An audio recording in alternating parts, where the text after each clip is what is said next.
pouvoir me présenter, mais surtout présenter ma formation suite à un parcours particulièrement riche et atypique. Donc je suis Vanessa Jadot-Plichon de l'entreprise des moustaches et des hommes et je suis monitrice éducatrice depuis 2011 mais également intervenante en médiation animale. J'ai été formée en mars 2016 auprès de l'atelier des animaux de Françoise Roy.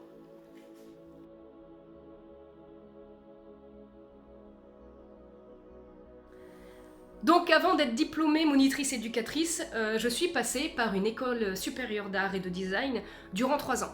Et en fait, durant ces 3 ans, j'ai pu acquérir des compétences artistiques en illustration, en gravure, en PAO, mais surtout des compétences en fait au niveau de la photographie. Donc je me suis vraiment spécialisée dans la photographie, autant argentique que numérique. Donc durant ces 3 ans, on nous a demandé aussi de mettre en place des stages dans des organismes quelconques. Et moi j'ai trouvé un stage auprès de publics vraiment fragilisés dans un foyer d'hébergement.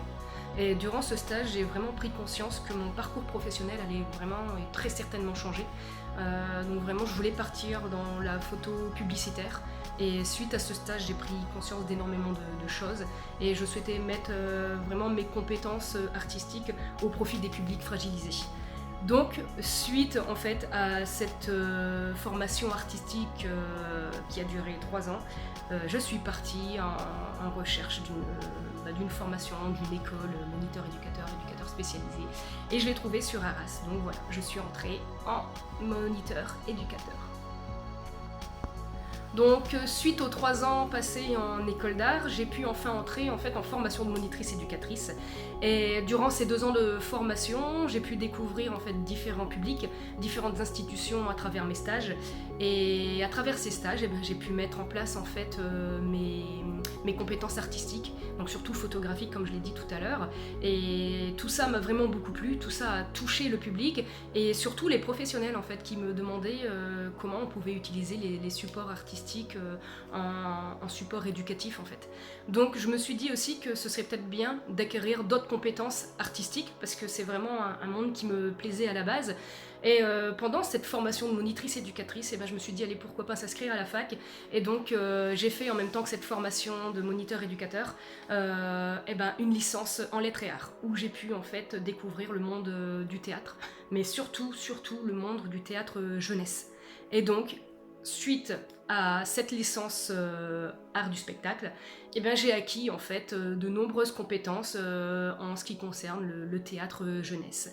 Voilà, donc du coup, suite à cette formation en école d'art, suite à ma licence théâtre, j'ai pu acquérir des compétences que j'ai pu mettre auprès de différents publics, donc auprès des publics vieillissants, auprès des publics en difficulté sociale, auprès des publics décrocheurs scolaires, auprès des publics en situation de handicap.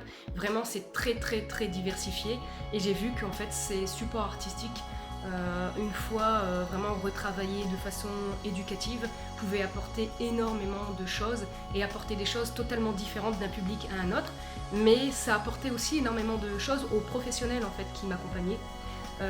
J'avais souvent des demandes de mini-formations, en fait, des sensibilisations sur comment mettre en place le support artistique auprès de tel public, donc enfants porteurs de handicap au niveau de l'autisme, au niveau de la trisomie, au niveau aussi du handicap moteur. Donc du coup, toutes ces questions-là, je les ai vraiment intégrées et j'ai essayé de travailler en fait ce sujet-là sur à la fois comment apporter en fait, ces compétences artistiques, comment les apporter et apporter le bien-être auprès des publics en difficulté, mais comment aussi le travailler auprès des professionnels qui sont dans l'envie de la découverte d'un support vraiment très atypique. Donc vous êtes professionnel qui venez du monde social ou médico-social, professionnel qui vient d'ailleurs en fait et qui voudrait se réinventer, se réorienter, ou alors tout simplement parents très impliqués. Vous souhaitez alors découvrir des nouvelles méthodes très atypiques, des nouvelles méthodes éducatives, des méthodes pédagogiques aussi, et différents aspects en fait artistiques qui pourraient être très gratifiants à la fois pour vous mais aussi très gratifiants pour les personnes que vous accompagnez. Donc avec toutes ces méthodes là, tous ces aspects là, je vais pouvoir en fait vous présenter la formation de sensibilisation à la médiation sensorielle.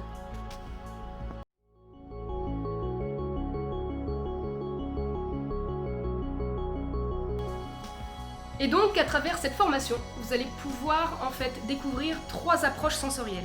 3 approches sensorielles à travers en fait la Snozellen, le massage que l'on appelle massage MISP, à travers aussi l'approche artistique sur la photographie, et puis l'approche artistique théâtrale.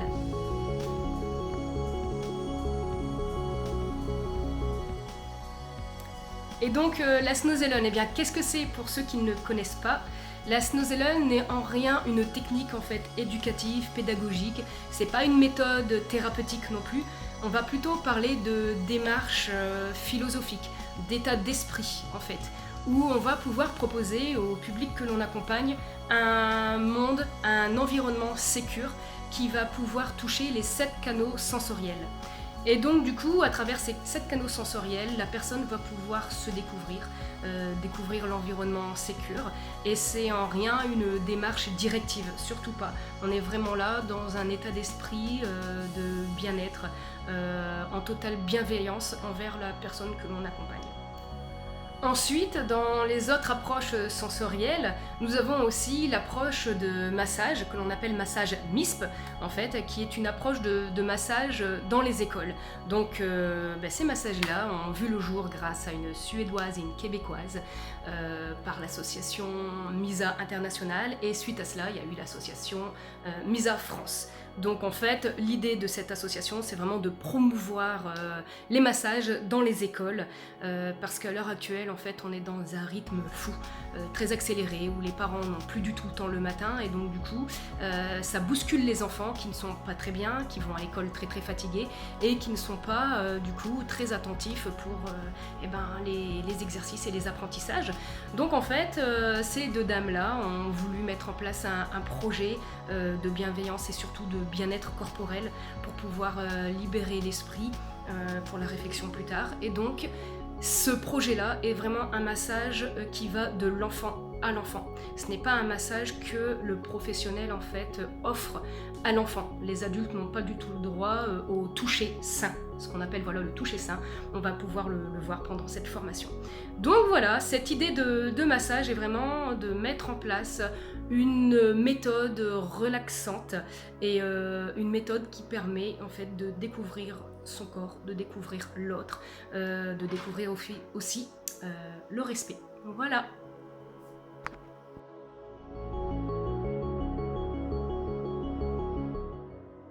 Et donc, petit point aussi sur les massages MISP.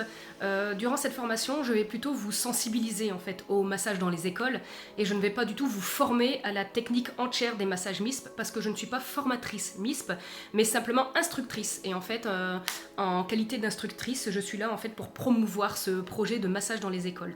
Donc l'idée, c'est vraiment de vous faire découvrir quelques petites techniques de massage, mais il y a des kits massage, des techniques éducatives, pédagogiques que je n'ai pas le droit de vous montrer. Mais du coup, à travers cette sensibilisation, vous allez peut-être découvrir quelque chose qui vous passionne et vous allez vouloir aller au-delà. Et si c'est ça, en fin de formation, on pourra se voir pour que je puisse en fait vous donner tout simplement les coordonnées d'une formatrice MISP pour que vous puissiez suivre cette formation en fait entièrement. Donc moi, je suis là pour vous sensibiliser et pour promouvoir en fait vraiment cette méthode bienveillante. Et donc en fait, durant cette formation de sensibilisation à la Snozellen, parce que là c'est pareil, c'est pas une formation entière sur ce qu'est la Snozellen, sinon ça nous prendrait en fait des jours entiers sur la Snozellen même. Je vais vous sensibiliser à la technique, et suite à ça, eh bien, si vous êtes intéressé pour passer une formation Snozellen entièrement, je pourrais également aussi, en fin de formation, vous donner les coordonnées de formatrice Snozellen. Mais durant cette sensibilisation à la Snozellen, vous vous en doutez, il ne va pas y avoir que de la théorie, et on va pouvoir mettre tout ce qu'on a appris au matin en pratique l'après-midi. Donc qu'est-ce qu'on va faire concrètement? Eh bien concrètement, on va apprendre ensemble à mettre en place un environnement serein, un environnement vraiment sécure et de détente. À travers quoi? À travers des accessoires que je vais vraiment apporter, et vous allez voir qu'on n'a pas besoin d'avoir énormément de choses autour de soi pour pouvoir mettre un environnement serein. Déjà, en tant que personne, si vous avez un état d'esprit léger, un état d'esprit serein, vous allez pouvoir créer déjà cette bulle sécure. Et ensuite vient les accessoires que vous choisirez aussi selon le public accueilli, selon aussi votre propre ressenti, votre feeling. Donc des accessoires de tout type, c'est-à-dire des accessoires qui touchent aux différentes matières, qu'il soit dur, molle, que ce soit doux, que ce soit râpeux, voilà, que ce soit vibrant ou non, donc des accessoires aussi de massage, des tapis, des coussins, et aussi eh bien, des huiles essentielles. Et pendant la formation, on va surtout voir aussi les huiles essentielles interdites, celles autorisées, et puis eh bien, sur les personnes en situation de handicap, qui a le droit, qui n'a pas le droit. Voilà, en espérant du tout que cette formation et cette sensibilisation vous plaisent et vous donnent envie.